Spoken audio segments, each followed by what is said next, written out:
Hey, this is Jamey from Stonemaier Games, and today I'm going to talk about my favorite mechanism in the game Peter's Two Sheepdogs. This is a two-player game that I played just the other day. My friend Henry, who kindly taught me the game. And it is, even though it doesn't look like it, it is a trick-taking game in which you are using these animal tokens behind a screen to play a trick. So I will reveal an animal. Say I reveal a cow here. This is a number 5 cow. And you can play any animal after that with a number, and the high number wins the trick. Very simple in terms of that basic gameplay. The game has two little twists on it that are really cool, though, in my opinion. And one is that it adds a rondel to this trick-taking game. So you have, you can kind of see how these tokens are divided into two trays. This tray actually goes out on the table itself, and there's two of them, one per player.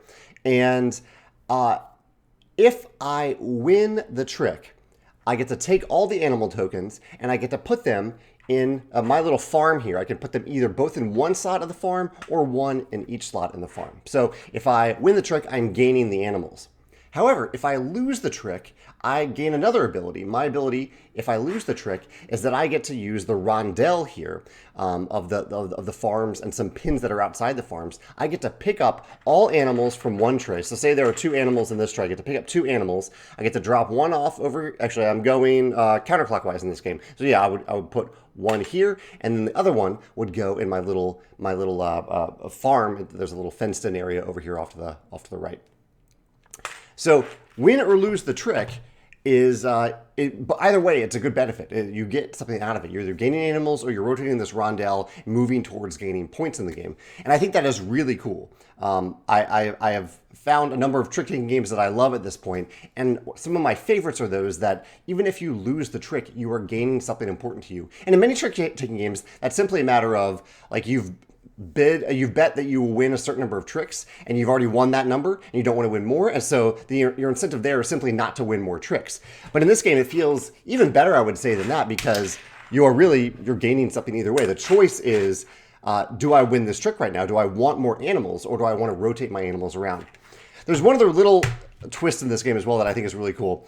There's only one hand of animals that's dealt throughout the entire game. You're pulling a bunch out of the bag. I think it was 11 animals, and that's your entire hand of animals for the game.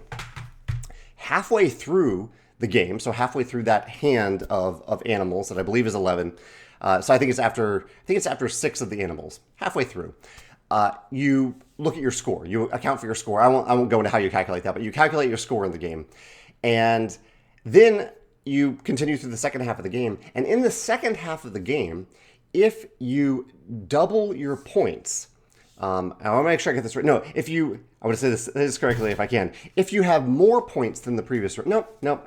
I'm going to mess it up here. But I believe it is if you have more than double of the points that you had in the first round, you actually get to double your first round's points. I feel like I might be saying that a little bit incorrectly. The point is, the idea here is that the game gives you a reason to not earn as many points in the first round or the first half of the game as you do the second half of the game, which I think is really interesting. It means that I think part of it is the catch-up mechanism. You really feel like you have a chance in the second half of the game if you didn't score well in the first half. But it also kind of gives you a way to play around with a few different things in the first half, like maybe not go all in on certain elements, because in the second half, you want to generate as many points as possible. But you're still looking at the number of points and doubling it. It's a pretty cool mechanism. But my favorite part of it is that you are win or lose a trick, you are gaining a special benefit. And it's just a matter of when exactly do you choose to gain that benefit, which I think is really neat. So yeah, that is Peter's Two Sheepdogs, my favorite mechanism here. If you've played this or you can think of another game that has something like this, maybe a trick-taking game where you win or lose a trick, you're still gaining something valuable, let me know in the comments below. Thanks.